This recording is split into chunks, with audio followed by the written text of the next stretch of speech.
नमस्कार, मैं काली Shankar Upadhyay UP 18 news से। यूपी 18 न्यूज को अपने यूट्यूब पर सब्सक्राइब करें और खबरों से हमेशा अपडेट रहें।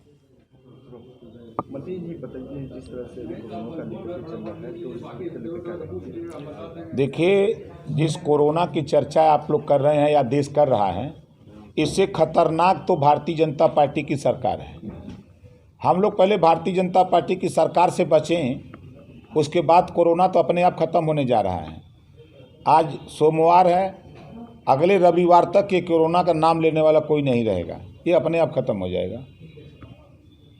एक देश एक संविधान की बात कर रहे हैं, एक कानून की बात कर रहे हैं, तो उसको लेकर के और इसको लेकर के संसद में लाने की भी, अध्यादेश लाने की भी बात कर रहे हैं, तो उसको लेकर क्या कह रहे हैं? देखिए, भारतीय जनता पार्टी दुनिया की झूठ बोलने में अगर पार्टियों की तुलना की जाए तो एक नंबर है। जो जनता के बीच में भारतीय जनता पार्टी कहती है, उसके ठीक विपरीत ये करते हैं। अगर one nation one education, one vote one value, अगर एक वोट गरीब के वोट की कीमत था तो एक वोट प्रधानमंत्री की वोट की कीमत, एक देश एक संविधान एक प्रधानमंत्री, तो फिर दो तरह की शिक्षा क्यों, दो तरह का कानून क्यों? एक तरफ मद्यपान निषेध विभाग चलाएंगे, एक तरफ आबकारी विभाग चलाएंगे। एक तरफ शराब मत बेचो, एक तरफ शराब बेचो। एक तरफ प्राइमरी में क से कंप्यूटर कॉन्वेंट में, एक तरफ प्राइमरी में क से कबूतर। ये दो तरह का कानून क्यों?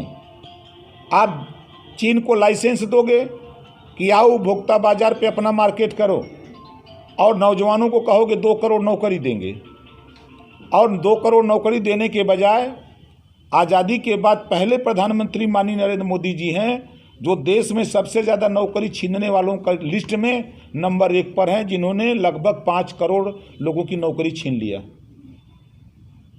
अगर कानून व्यवस्था की बात की जाए तो उत्तर प्रदेश में कानून व्यवस्था एकदम ध्वस्त है। ये एकदम चरागाह हो गया है। थाने में दरोगा पीटा जा रहा है, अधिकारी लात खा रहे हैं, जबरदस्ती किसी न किसी को, जिस विभाग अधिकारी को रिटायर्ड कर दिया जा रहा है। आम आदमी की बात तो छोड़ दीजिए, कोई यहाँ सुरक्षित नहीं है।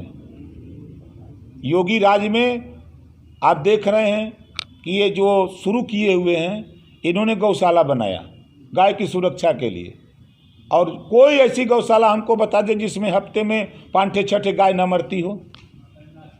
ये गौशाला नहीं, गौ मारने वाली शाला है ये। अब उसी तरह ये डिटेंशन सेंटर बना रहे हैं, अब पुरुषशाला बनाने जा रहे हैं। असम में बन गया है, अब वहाँ मरना शुरू हो गए हैं।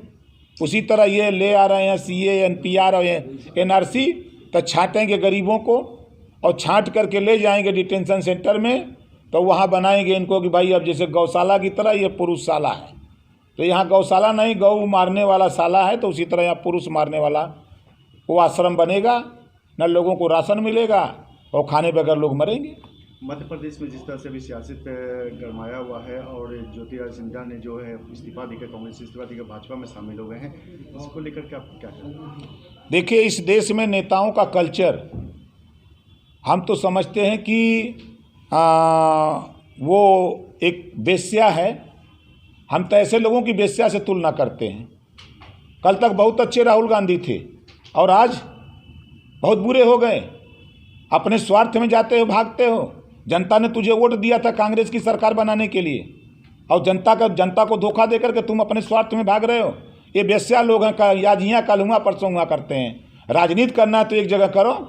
ये भारतीय जनता पार्टी विधायकों को खरीद फरोख्त कर रही है, 100 करोड़ मिनिस्टर का लालच दे करके।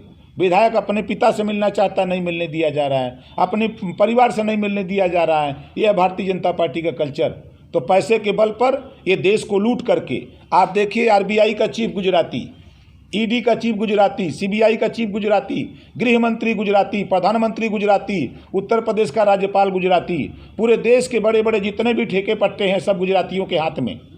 ये पूरे देश को लूट रहे हैं, देश को बर्बाद करेंगे। मोदी जी कहते हैं हम तो फकीर आदमी हैं, झोला लेके चल देंगे, जब देश बर्बाद हो जाएगा लूट लेंगे तो ये चल देंगे। एक अंतिम सवाल, जिस तरह से सरकार विकास की बात कर रही है, लगभग 3 साल का पूरा हो चुका है, कार्यकाल पूरा हो चुका है, तो कितना विकास हुआ है? एक काम बता दीजिए, क्या बनारस में जाम से निजात मिली? बनारस के लोगों को जाम से निजात मिली और विकास की बात करते हैं। एक भी फैक्ट्री बनारस में खुली? किस विकास की बात करते हैं? हाँ, विकास की बात ये हुई जरूर, गंगा सफाई के नाम पे इन्होंने रुपया लूटा, गंगा यात्रा के नाम पे इन्होंने रुपया लूटा, योजना बना बना करके ये रुपया लूट रहे हैं। इन्होंने कहा कि हम गरीबों को 15-15 लाख रुपया देंगे, काला धन लाएंगे। खाता खुलवा दिया, और खाता खुलवाने के बाद 500-500 रुपया पासबुक बनवाने में ले लिया, और 6 महीने बैंक का नियम है कि जो लेन देन नहीं होगा तो खाता बंद। अरबों रुपया गरीबों का भारतीय जनता पार्टी ने बैंक में जमा करके लूट लिया। यही तो लुटाई हो रही है।